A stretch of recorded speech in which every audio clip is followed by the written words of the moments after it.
मैं एक कन्वर्ट मुसलमान हूँ। आप मान रहे हैं कि आप पहले हिंदू थे? आप मानते हैं इस हिंदुस्तान में 85% मुसलमान वो हिंदुस्तान से ही कन्वर्टेड मुसलमान है। ये ऑन रिकॉर्ड डाटा है। ऐसे कुंभ हो रहा है। अगर हमें लगता है कि अगर कुंभ में हमारे किसी सनातनी भाई को या किसी भी संत महात्मा को हमारे पहुंचने से अगर उन्हें दिक्कत है तो हमें नहीं जाना चाहिए। क्या कांवड़ यात्रा निकलती है तो मुसलमान उस पर फूल डालते हैं, मैं तो हम हिंदू थोड़ी हो गए। अल्लाह को किसने देखा? नहीं देखा ना किसी ने। कुरान ने बताया है। ऐसे पवित्र कुरान की केजरीवाल के एक विधायक हैं नरेश यादव, उन्होंने कुरान की तौहीन की। उस कुरान की तौहीन करने वाले को केजरीवाल टिकट दे रहा है। बेइज्जत हो रहा है ना मुसलमान कि जो उसकी कुरान जिस पर वो ईमान लाया हुआ है, जिसकी वजह से वो मुसलमान है। केजरीवाल ने जो मुसलमानों को ठगा है, केजरीवाल को जो है मुंह की खानी पड़ेगी। क्या नाम हुआ आपका? मेरा नाम है फैसल मंसूरी। फैसल भाई, क्या मानते हैं कि इस बार क्या नतीजे होने वाले हैं? 3 पार्टियां मैदान में हैं, बड़े बड़े वायदे आ चुके हैं सबके। आपकी क्या राय है? देखिए, हमारी राय ये है कि हम मुस्लिम हैं तो मुस्लिम मुद्दों पर बात करते हैं। देखिए, हम मुसलमान हैं और हमारे यहाँ जो पवित्र कुरान है वो हमारी दिलों की धड़कन है, जिस पर मुझे लगता है कि कोई भी मुसलमान अपनी जानों को कभी भी लुटा देगा। ऐसे पवित्र कुरान की केजरीवाल के एक विधायक हैं नरेश यादव, उन्होंने कुरान की तौहीन की मालेरकोटला में पंजाब के अंदर। केजरीवाल ने उसको छुपाए रखा। उसके बाद में हमारे एक अशरफ साहब हैं, वो कोर्ट गए, कोर्ट ने उसको दोषी करार दिया। 2 साल की सज़ा हुई और 11,000 रुपये का उस पर जुर्माना लगा। उसके बावजूद भी केजरीवाल उस मलाऊन को टिकट देता है। उसके बाद में हमारे जैसे बहुत सारे मुसलमान रोडों पर आते हैं और उसके खिलाफ प्रदर्शन करते हैं। उसके बावजूद भी उसका टिकट नहीं काटा। मुसलमान को सरेआम बेइज्जत करने का काम कर रहे हैं। बेइज्जत हो रहा है ना मुसलमान कि जो उसकी कुरान जिस पर वो ईमान लाया हुआ है, जिसकी वजह से वो मुसलमान है। अल्लाह को किसने देखा? नहीं देखा ना किसी ने। कुरान ने बताया है कि अल्लाह एक है, वो है कोई दिव्य शक्ति है। कुरान बता रहा है ना। उस कुरान की तौहीन करने वाले को केजरीवाल टिकट दे रहा है, तो केजरीवाल को मुसलमान ने थूक दिया है। पर भाई साहब, जिस हिसाब से केजरीवाल टोपी पहनकर मस्जिदों में जाते हैं, मुस्लिम भाइयों के बीच में नमाज अदा करने का भी जो एक्सेंट है नेता वाला जी, कि टोपी लगाकर आप मुसलमान बनने की कोशिश कर, मुसलमानों को दिखा रहे हो कि आप हमारे हमदर्द हो। तो फिर जो वक्फ काउंसिल में जो इन्होंने वक्फ बोर्ड के जरिए जो इमामों की सैलरी तय की थी, क्या किसी इमाम को दी है? ये मस्जिद है, देखिए सामने ही दिख रही है। दोनों मस्जिदों के इमाम से जाकर पूछ सकते हो। मैं दावे के साथ कह सकता हूँ, इसने किसी भी मुस्लिम को, किसी भी इमाम को 1 रुपया सैलरी के तौर पर नहीं दिया। क्यों उनके फार्म भरवाए थे? क्यों आपने वादा किया था? क्यों आपने बोला था कि हम पहले, इन्होंने 1-2 लोगों को दिए। और आपको बताऊँ, EWS से जो एडमिशन होते हैं, मुझे बताओ ना किस गरीब को हो रहा है? इनके जो केजरीवाल के जो वो पैसे लेकर और उसके बाद में एडमिशन कराते हैं वहाँ पर। मुझे बताओ ना किसी गरीब के ऐसे करके काम होता। पर फैसल भाई, मैं आपको और बताता हूँ। देखिए, मैं तो अभी तो देखिए, कोई सुरेश कुमार है, नरेश कुमार है, उनके बहुत सारे नेता हैं। हम मुसलमान हैं। हमारी हमदर्दी पर आप आए हो ना, हमारी हमदर्दी पर वोट ले रहे हो, हमारे काम भी करने पड़ेंगे। मुसलमानों के तो रहनुमा बन के बैठे रहते हैं, कहते हैं कि मुसलमान हमारे साथ, केजरीवाल ऐसा बोल रहे हैं। भाई, इस बार केजरीवाल को जो है मुंह की खानी पड़ेगी, क्योंकि केजरीवाल ने जो मुसलमानों को ठगा है। आप देखिए ना, देखिए मैं तो बिल्कुल स्पष्ट बात करता हूँ। दिल्ली की जनता जो है ना वो पढ़ी लिखी है। देखिए, जैसे अभी 2100 रुपये देने का वादा किया है महिलाओं को, उसमें सभी धर्मों की महिलाएं शामिल हैं। आप बताइए कि दिल्ली का बजट है इतना? दिल्ली का बजट है जो 2100 रुपये दे सकते हो? कहाँ से लेकर आओगे? तुम्हारे बाबा दादा की तो खेती भी नहीं है। 2100 रुपये महिलाओं को हुए, मौलानाओं की सैलरी के बाद ग्रंथियों को भी, पंडितों को भी, सबको अवसर धर्म की बात हो रही है। क्या पंडितों का मामला चल रहा है? मैं उस पर बात नहीं कर रहा हूँ। मैं मुसलमान हूँ, मुसलमान पर बात करूँगा। मैं उर्दू पर बात करता हूँ। उर्दू हमारी मातृभाषा है। उर्दू जो है वो भी हिंदुस्तान की पैदाइश है। उर्दू हिंदुस्तान से पैदा हुई है और उर्दू एक अदब की ज़ुबान है। आप बताइए ना, उर्दू से जो टीचर लगाए जाते हैं, क्या केजरीवाल ने एक भी टीचर लगाया ना अपने 10 साल के अंदर? एक भी टीचर नहीं लगाया। गारंटी देता हूँ, आप डाटा निकाल सकते हैं और डाटा आप निकालोगे आपको पता लगेगा, एक भी मुस्लिम टीचर नहीं लगा। तो क्यों? ये मुसलमान के साथ अपमान नहीं है? या मुसलमान में बच्चे पढ़े हुए नहीं हैं? अगर उर्दू हमारी मातृभाषा है, उर्दू हर कॉलेज के अंदर उसको मान्यता प्राप्त है। आपको पता है उर्दू मीडियम स्कूल भी होते हैं जिसको दिल्ली सरकार संचालित करती है। तो उसमें जब टीचर नहीं होंगे तो बच्चे पढ़ेंगे कैसे, क्या पढ़ेंगे जब टीचर ही नहीं है। आप बताइए मुझे कि ये जो स्कूल तो नहीं बनाए, उनको जो आपने उसकी पुताई करा दी, पेंट करा दी, उस पर टीचर हैं क्या? पूरे नहीं है ना टीचर। जब आप जब टीचर नहीं लगाओगे बच्चे पढ़ेंगे कहाँ से, प्रिंसिपल नहीं होंगे, मैनेजमेंट कैसे चलेगा। तो आज आप देखिए आप कितने बच्चे इस साल फेल हुए हैं, कैसे फेल हो गए भाई। हमारे स्कूल की शिक्षा का मॉडल तो अमेरिका तक पहुंचा दिया था ना इन्होंने, ये दावा था ना कि America London, Paris, London Paris, वो छोड़िए ना, लंदन पेरिस बनाएंगे। अभी हम शिक्षा पर बात कर रहे हैं, क्यों इतने सारे बच्चे फेल हो गए, 50% बच्चे कैसे फेल हो फैसल भाई एक बात बताइए, आप चलिए ठीक है, आप अपनी कौम की आवाज़ उठा रहे हैं, कहीं ना कहीं देखा जाए अगर मुसलमानों की बात करें तो बीजेपी के नाम से भी थोड़ा खटकती है, कांग्रेस के लिए भी तुष्टिकरण बताता है, फिर उम्मीद किससे है? मेरी बात सुनिए, मुसलमान ने बीजेपी को वोट नहीं दिया, कभी भी वोट नहीं दिया है, ठीक है। देखिए 2014 में जब मोदी जी पहली बार प्रधानमंत्री बने, बिना मुसलमानों के मोदी जी को मुसलमानों ने वोट नहीं दिया था। उसके बावजूद भी वो जब प्रधानमंत्री बने तो मोदी जी जब पहली बार पार्लियामेंट गए तो उन्होंने अपने पहले ही वक्तव्य में कहा था कि सरकार बनती बहुमत से है लेकिन चलती सर्वमत से है। तो उन्होंने नजमा हिप्तुल्लाह को मंत्री बनाकर मुसलमान को सम्मान देने का काम किया था ना। जब दूसरी बार मोदी जी जब 2019 में सरकार बनी और दूसरी बार प्रधानमंत्री बने, उन्होंने क्या किया, मुख्तार अब्बास नकवी को कैबिनेट मंत्री बनाया, मुसलमानों को सम्मान देने का काम किया ना, भागीदारी दी। वोट 2019 में भी नहीं दिया था मुसलमान ने। देखिए आज भी एक बहुत ही गरीब परिवार से आने वाले, बहुत ही पसमानदगी से गुजरने वाले गुलाम अली खटाना को अभी राज्यसभा भेजा है मोदी जी ने। आप देखिए कि उत्तर प्रदेश में जो सरकार बनी, हमारे मुस्लिम समाज ने, मेरे अपने घर के बहुत सारे रिश्तेदारों ने, सबने समाजवादी पार्टी को वोट दिया था। जब योगी जी की सरकार बनती है तो एमएलसी बनाकर मंत्री बनाया जाता है दानिश आज़ाद अंसारी को, मुसलमानों ने वोट नहीं दिया। तो अब मुसलमानों ने ये समझा है, बहुत सारे, हो सकता है बहुत सारे लोग मेरी बात से इत्तेफाक नहीं रखते हों, मैं इस बात को नहीं कहता, लेकिन मैं अपनी बात जो मैंने महसूस की है मैं उस पर बात करता हूँ। तो बहुत सारे मुसलमानों ने ये देखा है कि वोट ना देने के बावजूद भी हमें सम्मान दिया जा रहा है। तो अब हम ठीक है मोदी जी के साथ देखा जाए कहीं ना कहीं कहते हैं धर्म की राजनीति को बीच में लाते हैं, मंदिर मस्जिदों के भी इतनी खटीक है और महाकुंभ में भी मुसलमानों के प्रवेश को वर्जित किया। क्या इस बात से नहीं लगता कि बीजेपी को कहीं ना कहीं मुसलमानों को दबाने का काम कर रही है, या फिर सामाजिक तौर पर धार्मिक उन्माद फैल रहा है? ये हमारा जो देश है ये एक धार्मिक देश है, इसमें विभिन्न विभिन्न धर्मों के लोग रहते हैं, विभिन्न विभिन्न समुदाय के लोग रहते हैं।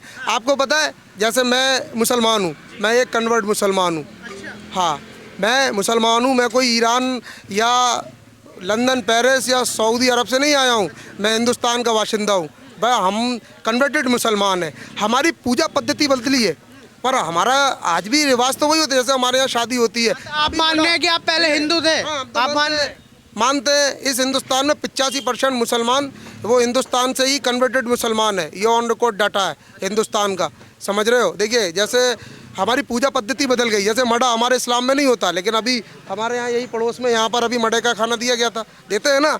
जैसे हमारे यहाँ बहन बेटियों को भात दिया जाता है, वो इस्लाम में कोई भात की कोई रिवायत नहीं है लेकिन ये हमारे यहाँ का कल्चर है हिंदुस्तान का, उसको करते हैं। जैसे अभी आपने कुंभ की बात की, जैसे हज पर जाते हैं तो मुसलमान जो है, मुसलमानों पर हिंदू समाज के जो हमारे भाई है वो फूल डालते हैं, उनकी आस्था नहीं है, वो व्यवस्था निभाते हैं।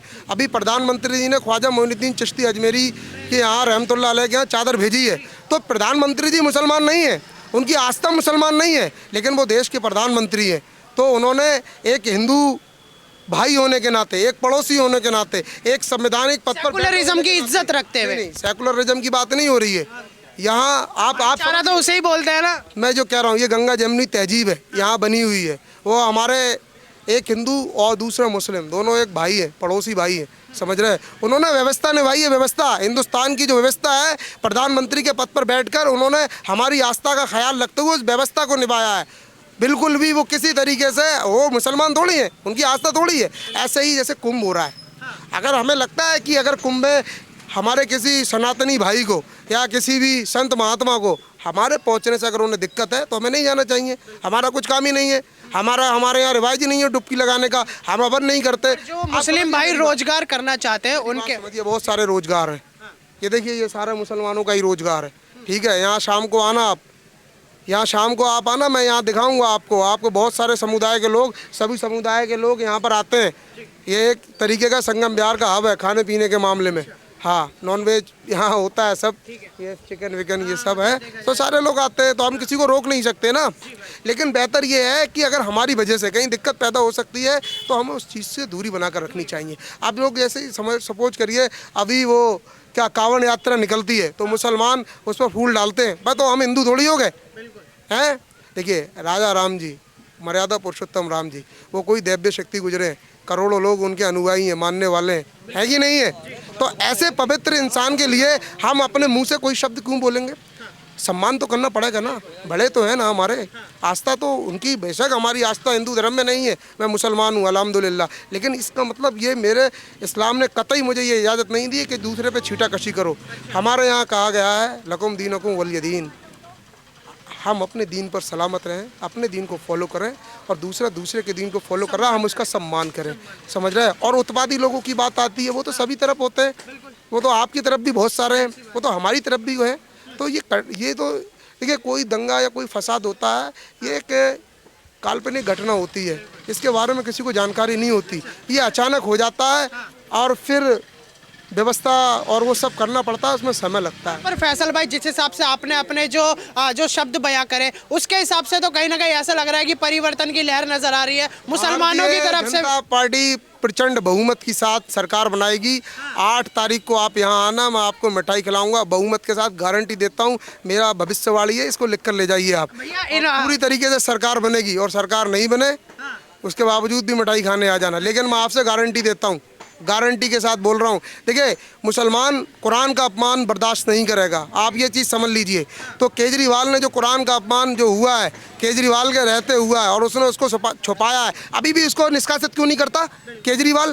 भाई कुरान का अपमान किया है ना। कट्टर ईमानदार तो वो भी है ना। तो यार हमें ईमानदारी की छोड़िए आप, हमें को आप एक सोचिए, लंदन पेरिस को छोड़िए, ये सब गड्ढे, ये देखिए ना सारी गलियां खुद ही पड़ी हैं, इसे भी छोड़िए यार, इसमें सबके लिए सब निकल रहे हैं। हम अपने कुरान के अपमान की बात करते हैं, तो हम इसको बर्दाश्त नहीं कर सकते, खासकर मैं तो नहीं कर सकता, कोई करे नहीं करे, मेरा वोट केजरीवाल को तो कतई नहीं होगा। इस बार मैंने ये तय किया है कि जब सरकार भारतीय जनता पार्टी की बन रही है, देखिए ईसाई समुदाय के लोग यहाँ रहते हैं ना, यहाँ पारसी और जैन बहुत समुदाय के लोग भी रहते हैं, हम अल्पसंख्यक हैं, अल्पसंख्यक में 6 रिलीजन आते हैं, वो सारे लोग जब बीजेपी के साथ हैं तो हमें क्या दिक्कत है? हमारी जाति दुश्मनी थोड़ी है नरेंद्र मोदी जी से, हमारी जाति दुश्मनी नहीं है बीजेपी से। हमने भी ये ठाना है कि हम डेवलपमेंट के साथ हैं, हम विकास के साथ हैं। भाई साहब मोदी जी से कहीं ना कहीं इसलिए खटकते हैं दादा फैसल भाई, कहते हैं मोदी जी आरएसएस से, आरएसएस को हमें इससे कोई मतलब नहीं है कौन सी क्या तंजीम है। मैं आपको एक बात, ये मैं लास्ट बात आपको बोल रहा हूँ, इसके बाद मेरे को भी कहीं जाना है, आप मिल गए आपने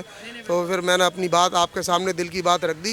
देखिए आज तक मुसलमानों ने वोट दिया है बीजेपी को हराने के लिए, मुसलमानों ने कभी डेवलपमेंट पे वोट नहीं दिया, उन्होंने इसलिए दिया कि बीजेपी को रोका कैसे जाए, ठीक है, इसलिए वो कोई सी भी पार्टी हुई और उसको दे दिया। देखिए जैसे हिंदुस्तान की जो राजनीति है, जिसको मैंने अपनी तरीके से जाना, ये ऐसा है दूध से खीर बनाना, और खीर कैसे बनती है? दूध और चावल से, और दूध और चावल जो है वो इस देश के हिंदू भाई है। ममता बनर्जी की सरकार बनाई, मुसलमानों ने नहीं बनाई, पर मुसलमान नहीं कितने थे, 14% कोई सरकार थोड़ी बना देंगे। इस कांग्रेस की सरकार भी हिंदू भाइयों ने बनाई, मायावती सरकार में हिंदू भाइयों ने बनाई, और समाजवादी पार्टी सरकार में हिंदू भाइयों ने बनाई। इस बार जो सरकार केजरीवाल ने जो यहाँ 10 साल चलाई है, ये भी हिंदू भाइयों की वजह से आई है। तो इस बार हिंदू भाइयों ने ही ठान लिया है कि सरकार बीजेपी की बनेगी, तो ये हम थोड़ी ठान रहे हैं। हम क्या है, जैसे दूध और चावल जो है वो हिंदू भाई, हमें काजू बादाम पिस्ता, हम उस पर पढ़कर रौनक बढ़ा सकते हैं, टेस्ट बढ़ा सकते हैं, खूबसूरती बढ़ा सकते हैं, सरकार नहीं बना सकते। इस बार मुसलमान डेवलपमेंट पर वोट देगा, मुसलमान वोट देगा रोजगार पर, शिक्षा पर, स्वास्थ्य पर, सबका साथ और सबके विकास के साथ है। नहीं, सब रोशनी पर, और ख़ासकर अपने बच्चों के मुस्तकबिल के। और इस समय सरकार, केंद्र सरकार चल रही है नरेंद्र मोदी जी के हाथों में, हमारे बच्चों का जो मुस्तकबिल है वो इस समय आज मौजूदा हालात के समय से जो सरकार सत्ता में है उसके साथ है, तो हम उससे बुराई क्यों लेंगे? हमें अपने बच्चों का मुस्तकबिल भी चाहिए ना, हमें भी चाहिए ना रोजगार, हमारे बच्चे भी पढ़े हुए होने चाहिए ना। तो इस बार मोदी जी को वोट जाएगा, सरकार बनेगी भारतीय जनता पार्टी की, और जो मुख्यमंत्री होगा वो सबके लिए काम करेगा, यही सबका साथ और सबका विकास होगा। चलिए ठीक है, बहुत बहुत धन्यवाद फैसल भाई। भैया नमस्कार। नमस्कार। आपका क्या नाम हुआ? हसरत अली। हसरत भाई, फैसल भाई ने तो कहा कि डबल इंजन की सरकार रहेगी तो ही राजधानी का विकास है, मतलब ऊपर भी इंजन और राजधानी में भी इंजन, इस बात से आप कितना सहमत है? पहले तो ये जो जितनी भी राजनीति पार्टियां हैं और भी जगह भी है मोदी की सरकार, ऐसा नहीं है कि यहीं भी यहाँ भी रहेगी और वहाँ भी रहेगी। हम तो डेवलपमेंट चाहते हैं और कुछ तो चाहते नहीं है। उम्मीद किससे है आपको? जैसे 10 साल झाड़ू वालों ने भी पूरी मेहनत करी है जीत तोड़ के, और तीनों पार्टियां मैदान में है, चाहे वो कांग्रेस हो, साथ में लड़ी लोकसभा में, लेकिन विधानसभा में अलग हो गए। तो क्या क्या देख रहे हैं इस बार? सारी पार्टियां भ्रष्ट हैं, ठीक है जी, सारी पार्टियां भ्रष्ट हैं, पहले भी रही हैं और आज भी रह रही हैं। हमें तो काम चाहिए, हम तो पब्लिक है ना, हमें तो काम चाहिए, हम राजनेता तो है नहीं। हमारे को क्या चाहिए? काम के सिवा कुछ नहीं, बस। और ये हिंदू मुस्लिम ख़त्म होना चाहिए। जितने भी अपने फ़ायदे के लिए काम कर रहे हैं, हमारे को सिर्फ ये नहीं चाहिए, हमें काम चाहिए, और काम के नाम से हमें वोट चाहिए। अब लोग मांग रहे हैं राम के नाम पे, कोई जय श्री राम के नाम पे, कोई किसी के नाम पे, तो ये इससे काम नहीं चलेगा। काम पे वोट देंगे हम, बस हमारा काम किससे उम्मीद है फिर भी? जैसे 3 बड़े चेहरे, अब तो अरविंद केजरीवाल भी राष्ट्रीय पार्टी हैं, राहुल गांधी भी दूसरी सबसे बड़ी पार्टी है, बीजेपी तो इस वक्त सबसे बड़ी पार्टी है। तो क्या कहना चाहेंगे आप? हमें सिर्फ कोई भी पार्टी आ जाए, हमारे लिए कोई भी गलत नहीं है। हमारे लिए सिर्फ गलत वो है जो काम नहीं करता, समझ रहे हैं? अब सरकार किसकी बनेगी ये वो तो हाँ डिसाइड करेगा वोट जनता। हम ये चाहते हैं काम करवाना, और हमें किसी भी राजनीतिक पार्टी से प्रेरित नहीं है। हाँ, हमें सिर्फ क्या नाम हुआ सर आपका? मेरा नाम है मोहम्मद आकिल। मोहम्मद आकिल। अखिल भाई, यहाँ पर सब सर मैंने सबकी राय ली है, सबसे एक एक शब्दावली पूछ रहे हैं। आपका किसकी ओर मत जाने वाला है इस चुनाव में? केजरीवाल। केजरीवाल। क्यों लगता है कि केजरीवाल? केजरीवाल क्यों लगता है कि बहुत सुविधाएं दे रखी है उन्होंने यहाँ पे। रोड जो पड़ा हुआ है कि उनकी सरकार में पड़ा हुआ है ना, ये कच्चा रोड था, यहाँ तुम आप खड़े हो, यहाँ खड़ा होने का भी साधन नहीं था, आप खड़े हो सकते हो। उन्होंने बताया कि धार्मिक उन्माद के चलते एक ही चश्मे से देखा जा रहा है, चाहे केंद्र की सरकार हो, वो सबको एक चश्मे से। ये आप बताओ, देखा जा रहा है? नहीं, आप भी न्यूज़ में घूम रहे हो, आप बताओ, आप देखा जा रहा है ये चीज़? अच्छा, बताइए आप। नहीं वो जैसे कह रहे थे कि सबका साथ सबका विकास, जहाँ झुग्गी वहाँ मकान, अशोक विहार में भी फ्लैट दे दिए मोदी जी ने, तो उन बातों पर सवाल हो रहे हैं। अशोक बिहार में उन्होंने फ्लैट दे दिए, सीलमपुर की झुग्गी को तोड़ने के आदेश भी हैं, तो क्या होगा तुम सरकार के लिए? हैं? एक तरफ के साहब के हमने 4 मकान बना दिए, दूसरी जगह एक 1 आदमी को उजाड़ दिया, उससे क्या है? मैं 4 आदमियों को देने के बाद में 1 आदमी को उजाड़ रहे हो, उससे कोई फायदा थोड़ी है। मतलब देखा जाए कि स्थिरता अभी भी बाकी है, केजरीवाल आने चाहिए। केजरीवाल आना चाहिए यहाँ। केजरीवाल के अलावा कोई नहीं।